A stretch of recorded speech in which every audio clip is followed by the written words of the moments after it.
Hello friends, exercise 1.2 से question number 1 करेंगे। Prove that root 5 is irrational. Prove करना है कि रूट 5 इर्रेशनल है। अब अंडर रूट के अंदर चाहे आपका 2 हो, 3 हो, 5 हो, 7 हो, यानी कि कोई भी प्राइम नंबर हो अगर अंडर रूट के अंदर, तो वो इर्रेशनल ही होता है। और इन्हें प्रूव करने का एक ही तरीका होता है, वो होता है कॉन्ट्राडिक्शन मेथड। कॉन्ट्राडिक्शन मेथड में हमें लेके चलना होता है इसका उल्टा। ये इरेशनल है ना, हम इसे रैशनल लेके चलते हैं। और सबके लिए जो प्रूफ करने का तरीका है, सबके जो स्टेप्स होते हैं वो बिल्कुल डुप्लीकेट होते हैं।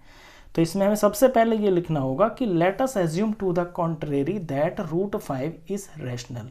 कि मान लेते हैं जो रूट 5 है ये एक रैशनल नंबर है। अब अगर ये रैशनल नंबर है तो इसे हम p बाई क्यू की फॉर्म में लिख सकते हैं। तो रूट 5 को मैं लिख सकता हूँ is equal to a by B. यहाँ पी और क्यू की जगह मैंने ए बी ले लिए। Where A and B are coprime. और ये जो ए और बी हैं, यहाँ मैं शुरू में ही मेंशन करूँगा कि ये को प्राइम हैं। को प्राइम ऐसे नंबर्स होते हैं जिनमें 1 से अलग कोई भी कॉमन फैक्टर नहीं होता है। जैसे कि एग्जाम्पल के तौर पे 3 और 4 है। 3 और 4 को आप फर्दर काट ही नहीं सकते, तो ये को प्राइम बोले जाते हैं इस तरह के नंबर। अब इसमें हमको आगे चल के सबसे पहले ए को अलग करना है, इस b को यहां से हटाना है। तो b यहां डिवाइड में, ये यहां पे मल्टीप्लाई में चला जाएगा। इससे नेक्स्ट स्टेप में इनका स्क्वायरिंग बोथ साइड करना है। Squaring both sides.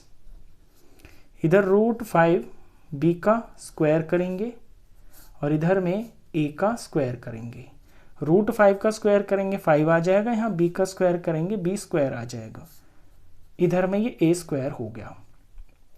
अब a स्क्वायर जो है 5 इंटू बी स्क्वायर के बराबर है। इट मीन्स a स्क्वायर 5 का एक मल्टीपल है।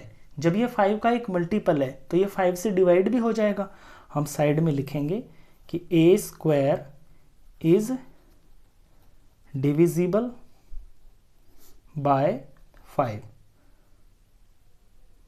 अब इसी चैप्टर में न्यू बुक के अंदर, जो नई एनसीईआरटी की आपकी बुक है, उसमें थ्योरम है 1.2।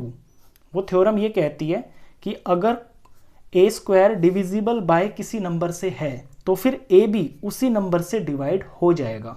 तो ए स्क्वायर इज डिविजिबल बाय 5 है, तो therefore A is also divisible by 5। तो ए भी 5 से डिवाइड हो जाएगा। और ये हमारा रिजल्ट नंबर 1 है। ये मैंने यहां से रिजल्ट नंबर 1 निकाला है। जो a है वो 5 से डिवाइड हो जाएगा, यानी a एक ऐसा नंबर है जो 5 का मल्टीपल है। 5 मल्टीप्लाई समथिंग है। तो इस चीज को मैं अब यहां पर लिख देता हूं कि a को मैं क्या लिख सकता हूं। Now we can write a is equal to 5c। 5 multiply something की फॉर्म में मैं a को लिख सकता हूं। तो मैं 5 इंटू सी लिख लेता हूं, और यहां पे c एक इंटीजर है। Where c is an integer.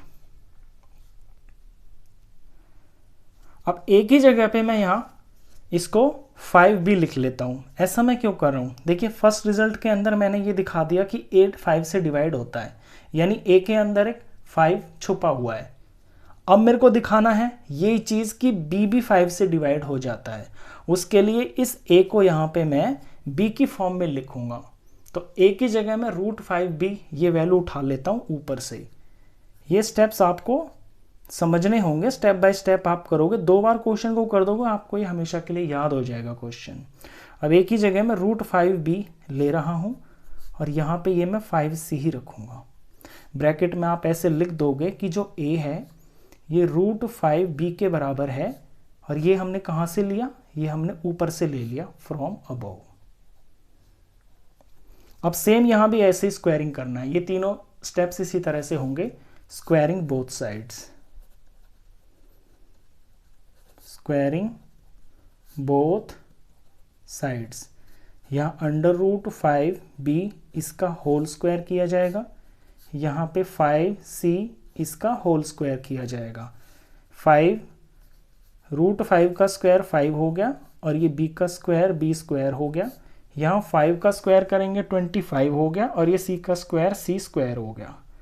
मुझे b को अकेला रखना है, मुझे b का रिजल्ट चाहिए इस बार, तो सिर्फ b स्क्वायर को मैं यहाँ पे रख लेता हूँ।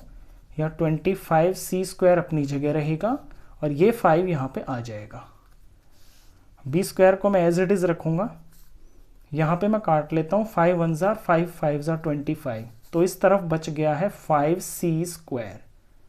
अब यहाँ मुझे दिख रहा है कि b square is equal to 5 into C square है, यानी जो b स्क्वायर है वो 5 मल्टीप्लाई समथिंग है, वो 5 का कोई मल्टीपल है। जब वो 5 का मल्टीपल है इट मीन्स कि ये b स्क्वायर 5 से डिवाइड हो जाएगा। तो यहाँ पे लिख देते हैं कि b square is divisible by 5। अब थ्योरम के अकॉर्डिंग तो b भी डिविजिबल बाय 5 हो जाएगा, तो therefore b is also divisible by 5, और ये हो गया है मेरा रिजल्ट नंबर 2।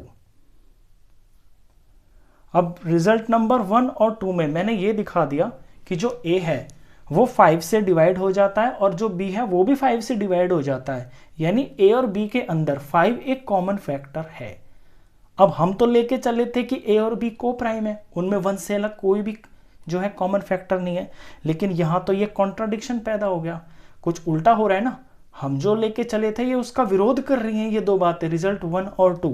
अब बस यहीं पे आके हमको फिर इसको एक्सप्लेन करना होता है कि जो चीज़ हमने मानी है ना वो हमने गलत मान लिया।